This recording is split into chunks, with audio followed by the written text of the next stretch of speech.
ബലാത്സംഗ കേസിൽ നടൻ സിദ്ദിഖിനെ ചോദ്യം ചെയ്ത് വിട്ടയച്ചു. 3 മണിക്കൂറോളമാണ് സിദ്ദിഖിനെ ചോദ്യം ചെയ്തത്. തിരുവനന്തപുരം കമ്മീഷണർ ഓഫീസിലാണ് ചോദ്യം ചെയ്യലിനായി ഹാജരായത്. ഈ മാസം 12-ന് ഹാജരാകണമെന്നാവശ്യപ്പെട്ട് സിദ്ദിഖിന് നോട്ടീസ് നൽകി. വിവരങ്ങളുമായി തിരുവനന്തപുരത്ത് നിന്ന് അഖിൽ ഷാ അൻസാർ ചേരുകയാണ്.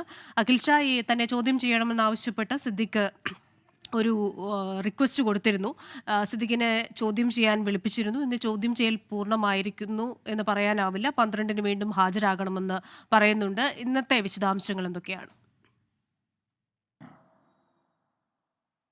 അനുജ, ഈ സിദ്ദീഖുമായി ബന്ധപ്പെട്ട ഒരു പ്രാഥമിക വിവരശേഖരണം മാത്രമാണ് ഇന്ന് അന്വേഷണ സംഘം ശേഖരിച്ചിട്ടുള്ളത്. എന്തായാലും 12-ന് വീണ്ടും സിദ്ദീഖിനെ ചോദ്യം ചെയ്യാനായി വിളിപ്പിച്ചിട്ടുണ്ടെന്നുള്ളതാണ് ഈ കാര്യത്തിൽ ഏറ്റവും പ്രധാനമായും നമുക്ക് അറിയിക്കാൻ കഴിയുന്നത്. ഏറ്റവും പ്രധാനമായും ഈ സിദ്ദീഖിനോട് ഇന്ന് ഈ പറയുന്ന നേരത്തെ രേഖകൾ സമർപ്പിക്കുമെന്ന് പറഞ്ഞിരുന്നു. ചില വാട്സപ്പ് ചാറ്റുകൾ, ഈ നടിയുടേതായ ചില വാട്സപ്പ് ചാറ്റുകളൊക്കെ സിദ്ദീഖ് ഇന്ന് സമർപ്പിക്കുമെന്നാണ് പറഞ്ഞത്. പക്ഷേ അതുണ്ടായില്ല.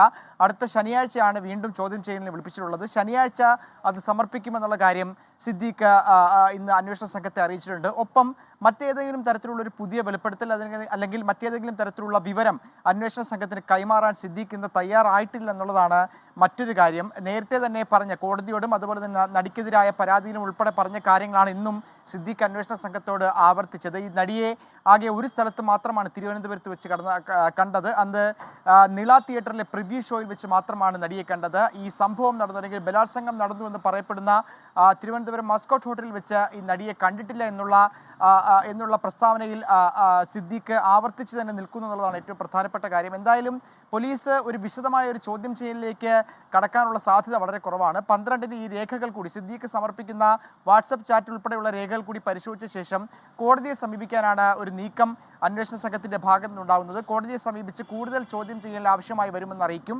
ഒപ്പം കസ്റ്റഡി അപേക്ഷ നൽകാനുള്ള സാധ്യതയും ഉണ്ട് എന്നുള്ള കാര്യമാണ് നിലവിൽ ഇതുമായി ബന്ധപ്പെട്ടുള്ള അധികൃതരും അറിയിക്കുന്നത്. ശരി, സിദ്ദിഖിന്റെ ഇന്നത്തെ ചോദ്യം ചെയ്യൽ പൂർത്തിയായി. 12-ന് ഹാജരാകണമെന്നാവശ്യപ്പെട്ട് സിദ്ദിഖിന് നോട്ടീസ് നൽകിയിട്ടുണ്ട്. കസ്റ്റഡി അപേക്ഷ നൽകാനുള്ള ഒരു സൂചനയും അഖിൽ ഷാ അൻസാർ തിരുവനന്തപുരത്ത് നിന്ന് അറിയിക്കുന്നു.